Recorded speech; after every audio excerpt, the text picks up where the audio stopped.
2018లో ముఖ్యమంత్రి చంద్రబాబు నాయుడు గారు జోలదిన్నె ఫిషింగ్ హార్బర్కి శంకుస్థాపన చేస్తే మళ్ళీ కూటమి ప్రభుత్వం వచ్చిన తర్వాత చంద్రబాబు నాయుడు గారి సమక్షంలో ప్రధాని మోదీ గారు ప్రారంభోత్సవం చేశారు. మధ్యలో ముఖ్యమంత్రిగా వ్యవహరించిన జగన్మోహన్ రెడ్డి ఆ హార్బర్ను గాలికి వదిలేసి ఇవాళ ఆ జోలదిన్నె ప్రాజెక్ట్ అద్భుతంగా ముందుకు సాగుతూ ఉంటే చెడగొట్టే ప్రయత్నంలో భాగంగా అక్కడికి వెళ్ళి ప్రెస్ మీట్ పెట్టి అసత్య ప్రచారాలు అబద్ధాలు ఆడుతున్నాడు. జోలదిన్నె ఫిషింగ్ హార్బర్ నేపథ్యం ఏంటి, ఎవరి హయాంలో ఏం జరిగింది తెలుసుకునే ప్రయత్నం చేద్దాం. విశ్లేషించడానికి మనతో ఉన్నారు సీనియర్ జర్నలిస్ట్ డివి శ్రీనివాస్ గారు. వారిని మరిన్ని విశేషాలు తెలుసుకుందాం. నమస్తే సార్. నమస్తే సార్, జోలదిన్నె వెళ్ళి జగన్మోహన్ రెడ్డి చెప్పిన అబద్ధం చెప్పకుండా చెప్తున్నాడు. ఆ ప్రాజెక్ట్ ఏదో తానే మొదలుపెట్టి కట్టినట్టు మాట్లాడుతూ ఉన్నాడు. అసలు ఆ ప్రాజెక్ట్ నేపథ్యం ఏంటి, ఎందుకు ఇవాళ ప్రైవేట్ పరం చేస్తున్నారని చెప్పి అసత్య ప్రచారం చేస్తున్నాడు జగన్ రెడ్డి, ఎట్లా చూస్తారు? అంటే 3 birds సింగిల్ షాట్ అని వెళ్ళాడు. ఒక షాట్తో 3 పిట్టలు కొడదామని వెళ్ళాడు.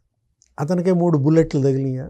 అంటే ఇప్పుడు తను వెళ్ళిన పర్పస్ ఏంటి, ఎందుకు వెళ్ళాడు, హడావిడిగా జోలదిన్నె టూర్ ఎందుకు తీసుకున్నాడు, నిజంగా ఫిషింగ్ హార్బర్ మీద ప్రేమ లేదు, అక్కడ పెడుతున్నటువంటి maritime shipping yard Sagar defence అది చెడగొడదామనా, అక్కడికి రాకుండా చేద్దామనా, అంటే వాళ్ళని బ్లాక్మెయిల్ చేసి వాళ్ళ దగ్గర కమిషన్లు తీసుకునే ఉద్దేశం వెళ్ళాడంటారా? బెదిరించడానికి, ఏది నేనున్నాను ఇక్కడ మీరెవరు ఇక్కడికి రావడానికి అని భయపెట్టే పని. ఆ రోజు మనం చూసాం మెడికల్ కాలేజీల ప్రైవేటీకరణ, టెండర్లు ఎవరు వేస్తారో చూస్తా అన్నాడు. అంటే ఎట్లా ఇతను జగన్మోహన్ రెడ్డి రాష్ట్రానికి వచ్చేటటువంటి కంపెనీలు రాకుండా చేయాలని, పెట్టుబడులు పెట్టనీయకుండా చేయాలని భయపెట్టడం, బెదిరించటం, బ్లాక్మెయిల్ చేయడం.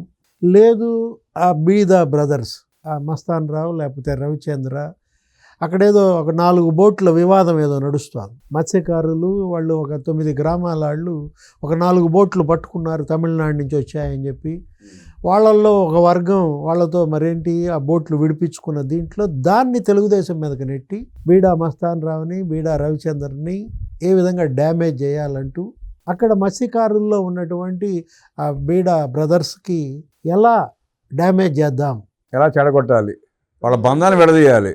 ఇప్పుడు అదే బీడా మస్తాన్ రావు నిన్నటిదాకా నీ పార్టీలో ఉన్నాడు, నువ్వు అతనికి రాజ్యసభ ఇచ్చి, ఇప్పుడు బీడా మస్తాన్ రావు నీకు శత్రువు అయిపోయాడా? నేను అంటోంది అదే, అతను వెళ్ళిన పర్పస్ ఏంటి? ఇప్పుడు వెళ్ళేవాడు పోనీ వెళ్ళాడు, పక్కన నిమ్మగడ్డ ప్రసాదం తీసుకెళ్ళొచ్చుగా, తీసుకెళ్తే ఎదురు తిరిగి లేకపోతే విజయసాయి రెడ్డిని తీసుకెళ్ళొచ్చుగా. అటు ఇటు నిమ్మగడ్డ ప్రసాద్ విజయసాయి రెడ్డిని వెంట పెట్టుకెళ్తే చాలా బాగుండేది. ఎందుకంటే ఆ కోస్తా తీరం అంతా వాళ్ళకి రాసి ఇచ్చాడు రాజశేఖర్ రెడ్డి. ఆ రోజు క్విడ్ ప్రోకో 1.0 జీవో 40 ఏంటి 100 కిలోమీటర్ల తీర ప్రాంతం నువ్వు నిమ్మగడ్డ ప్రసాద్కి రాసి ఇచ్చావు ఆ రోజు. ఇప్పుడు ఏది వాన్పిక్ దగ్గర నుంచి కృష్ణపట్నం దాకా ఏ పోర్టు పెట్టడానికి వీల్లేదు, ఏ హార్బరు పెట్టడానికి వీల్లేదని జీవో తెచ్చిందే నువ్వు కదా. నువ్వు అది క్విడ్ ప్రోకో 1.0 కదా. సిబిఐ 4వ ఛార్జ్షీట్ గుర్తులేదా? దాంట్లో నువ్వు A1 విజయసాయిరెడ్డి, A2 నిమ్మగడ్డ ప్రసాద్, లేకపోతే అయోధ్య రామిరెడ్డి, లేకపోతే ఈయనెవరు మోపిదేవి వెంకటరమణరావు, అందరూ ఉన్నారు కదా. బ్రహ్మానంద రెడ్డి దగ్గర నుంచి శామ్యూల్ దగ్గర నుంచి. అంటే ఇప్పుడు నేను అంటోంది అదే, నువ్వు వెళ్ళిన పర్పస్ అది గుర్తొచ్చింది అందరికీ. నువ్వు వెళ్ళింది మత్స్యకారులు వాళ్ళ మీద ఏదో ఓట్లు, నీకు లేని ప్రేమ వాళ్ళ మీద కురిపించటం. అతను ఎవరో మత్స్యకారుడు మాట్లాడుతూ నేను ఫాలో అయ్యా, ఏమన్నాడు, ఫిషింగ్ హార్బర్ ఇంకా కంప్లీట్ అవ్వలేదండి, ఇంకా చేయాల్సింది ఉంది, మిగిలింది ఈ ప్రభుత్వం పూర్తి చేయాలని అతను చెప్తుంటే, అంటే నువ్వు హార్బర్ కంప్లీట్ చేయలేదు. మీరే ఇంట్రోలో చెప్పారు జోలదిన్నె ఫిషింగ్ హార్బర్ ఆ రోజు చంద్రబాబు ముఖ్యమంత్రిగా 2014-19 మధ్య 76 ఎకరాలు దాన్ని కేటాయించడమే కాదు, 280 కోట్లు బడ్జెట్. అది కాస్త తర్వాత ప్రభుత్వం మారింది, నువ్వు వచ్చావు. నువ్వేం చేసావు? ఇప్పటికీ కూడా నెల టూరు జెట్టి కంప్లీట్ చేయలేదని కదా ప్రధాని మోడీ వర్చువల్గా ప్రారంభించారు. ఇప్పుడు ఇంకా చేయాల్సిన పని ఇంకా కొంత ఉంది, అది ప్రభుత్వం చేస్తోంది. సాగర్ డిఫెన్స్ అకాడమీ వాళ్ళు అక్కడికి రావడం ఏంటి, వాళ్ళు ఒక సిస్టమ్స్ డెవలప్మెంట్ సెంటర్ పెట్టడం, ఒక మ్యారిటైమ్ బోర్డు పెట్టడం అటానమస్గా, దానివల్ల 45 కోట్ల పెట్టుబడి, 1000 మందికి ఉపాధి, ఆ వర్గాలకి ఉపాధి కలుగుతుంది. అక్కడ ఏమంటాడు ఈరోజు, ఏమంటాడు వాళ్ళని రెచ్చగొడుతూ, ఇప్పుడు అది ప్రైవేట్ వాళ్ళకి ఇవ్వడం కాదు, ప్రైవేట్ వాళ్ళకి రాసి ఇవ్వడమే కాదు, డిఫెన్స్ వస్తోంది, డిఫెన్స్ వాళ్ళు వస్తే మిమ్మల్ని ఆ ప్రాంతంలోకి వేటకు కూడా రానివ్వరంటూ రెచ్చగొట్టడం, అంటే చిచ్చు పెట్టడం. అక్కడ ఆ చిచ్చులో ఇతను చలి కాచుకోవటం ఆ మంటల్లో. ఇదెక్కడి నేచర్ నాకైతే అర్థం కావట్లేదు. ఇదేమి mind set? So Jagan Reddy వ్యవహారశాలు చూస్తూ ఉంటే పక్కన ఉన్న సలహాదారులు కావాలని అతనితో పిచ్చి పిచ్చి పనులు చేపించి అతను డీగ్రేడ్ చేసి ఆ పార్టీని వాళ్ళు ఏమైనా ఓన్ చేసుకునే ప్రయత్నం చేస్తున్నారు అనిపిస్తుందా?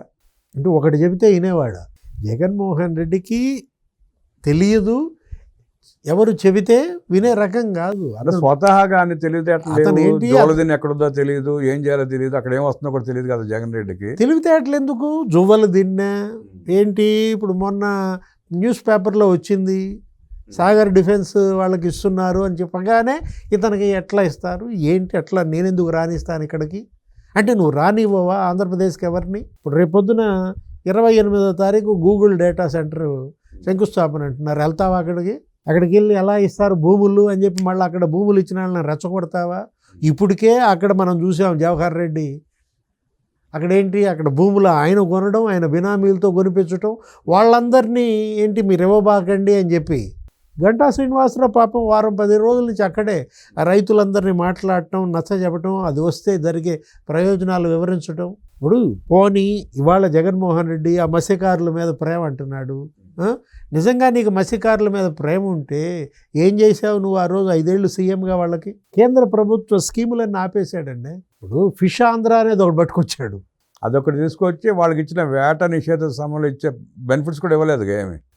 ఇప్పుడు ఫిష్ ఆంధ్ర పేరుతో దగ్గర ఒక 100 కోట్ల స్కామ్ అది. ప్రధానమంత్రి మత్స్య సంపద యోజన అనే ఒక స్కీమ్ వస్తే ఆ స్కీమ్ని ఏం చేశాడు, ఫిష్ ఆంధ్ర అని మార్చి ఆ పన్నే మొత్తం ఆ వైసీపీ వాళ్ళందరికీ దోచిపెట్టాడు.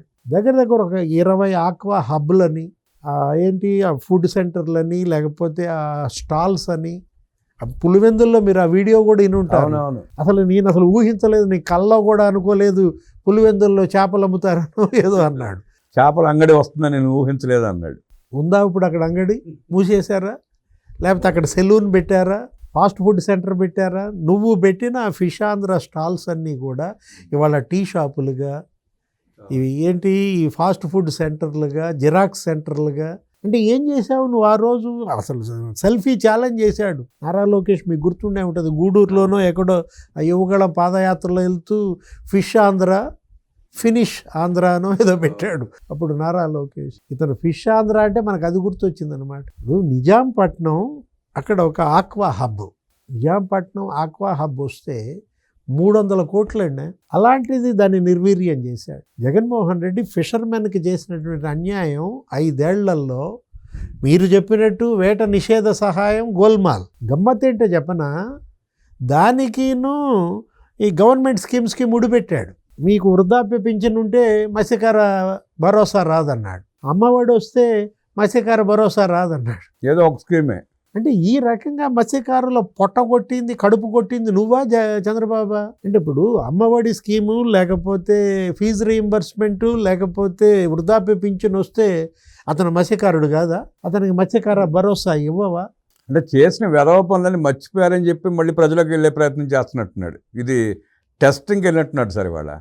కడుపు కొడుతున్నాడు చంద్రబాబు అంటాడు. కడుపు కొట్టింది ఎవరు అని అడుగుతున్నాం మనం. ఇప్పుడు ఒకటి మనం చూసాం ఏంటి, జగన్మోహన్ రెడ్డి ఆ 5 ఏళ్లలో కేంద్ర ప్రభుత్వ ప్రాయోజిత పథకాలండి మత్స్యకారుల కోసం.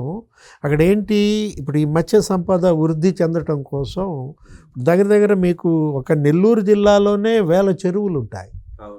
అసలు ఆంధ్రప్రదేశ్కి ఆక్వా ద్వారా వచ్చేటటువంటి రాబడిలో నీకు 11% నెల్లూరు జిల్లా నుంచి వస్తుంది. విపరీతంగా ఉంటాయండి చెరువులు.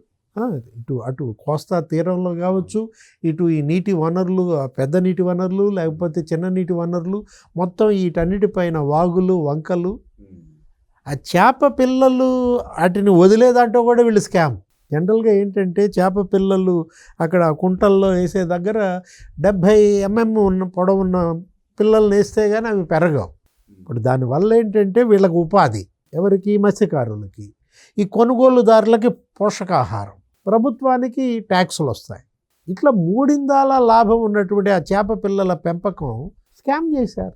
ఏంటి, ఇప్పుడు కేంద్రం 3 రూపాయలు ఇస్తుంది ఒక్కొక్క పిల్లకి, 50 కోట్ల పిల్లలు వదలాలి. ఈ జలాశయాలన్నింటిలో 150 కోట్ల బడ్జెట్ స్కామ్. అయ్యి మింగేశారు మొత్తం చెప్పకుండా, మొత్తం దోచిపెట్టాడు. ఇప్పుడు ఫిష్ ఆంధ్ర ఒక స్కామ్. పులివెందుల్లోనే ఎక్కడో దాకేందుకు అక్కడ ఉన్నటువంటి ఆ లోకల్ స్థానిక ప్రజాప్రతినిధి 2 కోట్లు అనమాట. ఏది ఆ స్టాల్కి అయినటువంటి ఖర్చు ఏది మొత్తం అటు ఆ ఐస్ బాక్సులు కానీ మోటార్ సైకిళ్ళకి ఐస్ బాక్సులు పెట్టి వాటితో అమ్మించటం. ఎక్కడున్నాయి ఆ మోటార్ సైకిళ్ళు? అసలు కొంటే కదా సార్ ఉంటాయి. ఎక్కడున్నాయి ఆ ఐస్ బాక్సులు? కుప్పలో అద్దెకేటి తీసుకొచ్చి ప్రారంభోత్సవం చేసినట్టు చేసి ఉంటాడు. అది కూడా అద్దెకి తీసుకొచ్చి అంటే ఒక్కొక్కటి ఒక ట్రాన్స్పోర్ట్ వెహికల్ ఏంటి 10 లక్షలు ఒక్కొక్క ఈ స్టాల్కి. మోటార్ సైకిళ్ళు లేకపోతే ఆటోలు లేకపోతే 20 లక్షలతో విలువైనటువంటి ట్రాన్స్పోర్ట్ వెహికల్. ఇలాంటి హబ్బులు, ఇలాంటి ఫిషాంధ్ర స్టాల్స్, మాల్ట్ ఇవన్నీ కూడా ఏం చేశాడు? పంచిపెట్టాడు వైసీపీ నాయకులకి, అక్కడ ఉన్నటువంటి ఎమ్మెల్యేలు. మొన్న అసెంబ్లీలో అచ్చెన్నాయుడు మాట్లాడుతూ ఈ స్కామ్ అంతా బయటపెట్టాడు. ఇతను ఫిషాంధ్ర పేరుతో జగన్మోహన్ రెడ్డి చేసిన కుంభకోణాన్ని అసెంబ్లీలో బయట పెడితే కనీసం దాన్ని ఖండించినాడు లేడు. ఇతను మత్స్యకారులు కడుపు కొట్టడం గురించి మాట్లాడతాడు. ఇప్పుడు మీరు విన్నారో లేదో, జగన్మోహన్ రెడ్డి మాట్లాడుతూ ఈ జువ్వల దిన్నెలో అతనంట ముఖ్యమంత్రిగా ఉన్నప్పుడు ఒక 1200 మెకనైజ్ బోట్లు ఇవ్వడానికి అడుగులేసాడంట. రాత్రి కలగలేసి పొద్దున్న చెప్పుంటాడు. అడుగులేయటం ఏంటి? నేనేమనుకున్నానంటే నిజంగానే 1200 మెకనైజ్డ్ బోట్లు ఇచ్చాడేమో అనుకున్నా. ఒక్కొక్క బోటు 12 మందికి ఓనర్లను చేద్దామని నేను నా ప్రభుత్వంలో 1200 మెకనైజ్డ్ బోట్లు ఇవ్వడానికి అడుగులు పడ్డాయి అన్నాడు. అడుగులు పట్టం ఎదురు. ఇప్పుడు నువ్వు ఇస్తే, నువ్వు వాటిని డిస్ట్రిబ్యూట్ చేస్తే, అవి కొంటే, అవి ఎవరో ఒకళ్ళకి ఇచ్చుంటే క్లెయిమ్ చేసుకోవచ్చు. అంటే జగన్మోహన్ రెడ్డి యొక్క అతని మైండ్ సెట్ని, అతని యొక్క ఆ మాటలు, మాయ మాటల్ని జగన్ మోసం అంటూ మత్స్యకారులకి అసలు మన గతంలో ఈనాడు అసలు బ్రహ్మాండంగా రాసి వదిలిపెట్టింది. మత్స్యకారులు జగన్మోహన్ రెడ్డి అని వినపడగానే నాకేం గుర్తొచ్చిందో చెప్పనా? నూకరాజు గుర్తొస్తాడు, గంగవరం పోర్టు గుర్తొస్తుంది. వీళ్ళ నాన్న ముఖ్యమంత్రిగా ఉన్నప్పుడు గంగవరం పోర్ట్ కాల్పులు, అప్పుడు నూకరాజు చనిపోయినట్టు సార్ కాల్పులు. మీకు గుర్తుండే ఉంటుంది ఆ ఫోటో, మీరు కూడా చూసే ఉంటారు. ఒక కర్రకి ఆ డెడ్ బాడీ కట్టి, అంటే ఆ శవాన్ని చేతులును కాళ్ళు కర్రకి కట్టి 2 మత్స్యకారులు మోసుకెళ్తూ ఉంటారు. అంటే కాల్చి చంపినటువంటి చరిత్ర మీదైతే కడుపు కొట్టింది చంద్రబాబు. జగన్మోహన్ రెడ్డి ఇవాళ జువ్వల దిన్నె వెళ్ళడం ద్వారా ఈ మొత్తం చరిత్ర ఇప్పుడు బయటకు వచ్చిందా? మొత్తం పరంపర మొత్తం అంతా బయటకు వస్తుందిగా. నేను అంటోంది అదే. నువ్వు నిన్న వెళ్ళావు, ఇప్పుడు బాగానే ఉంది జువ్వల దిన్నె వెళ్తూ, ఇటు పక్క నిమ్మగడ్డ ప్రసాద్, అటు పక్క విజయసాయిరెడ్డిని పెట్టుకెళ్తే, మీరు అన్నట్టు తీసుకెళ్తే బాగుండేది.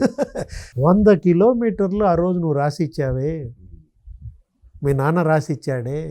అంటే వాడరేవు దానికి అటు 40 కిలోమీటర్లు, ఇటు 30 కిలోమీటర్లు, ఉత్తరాన దక్షిణాన ఇంకో పోర్ట్ రాకూడదు, కృష్ణపట్నం దాకా ఇంకొక హార్బరు రాకూడదని రాసిచ్చింది ఎవరు?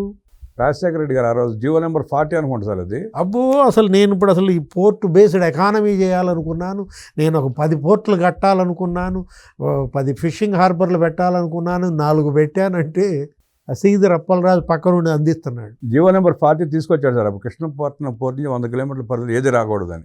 అది చూపించాలా జగన్మోహన్ రెడ్డి? జీవో 40 మేమే తెచ్చామని చెబితే బాగుండేది. ఈరోజు జగన్మోహన్ రెడ్డి ఏంటంటే ఏదో రకంగా విద్వేషాలు చిచ్చు పెట్టాలి, వర్గాల మధ్య ఉద్రిక్తతలు పెంచాలన్నటువంటి రెచ్చగొట్టాలి. మత్స్యకారులకు జగన్మోహన్ రెడ్డి తండ్రి వైఎస్ రాజశేఖర రెడ్డి చేసిన దుర్మార్గాలని, వెన్నుపోట్లని విశ్లేషించిన డివి శ్రీనివాస్ గారికి ధన్యవాదాలు తెలియజేస్తూ నమస్కారం.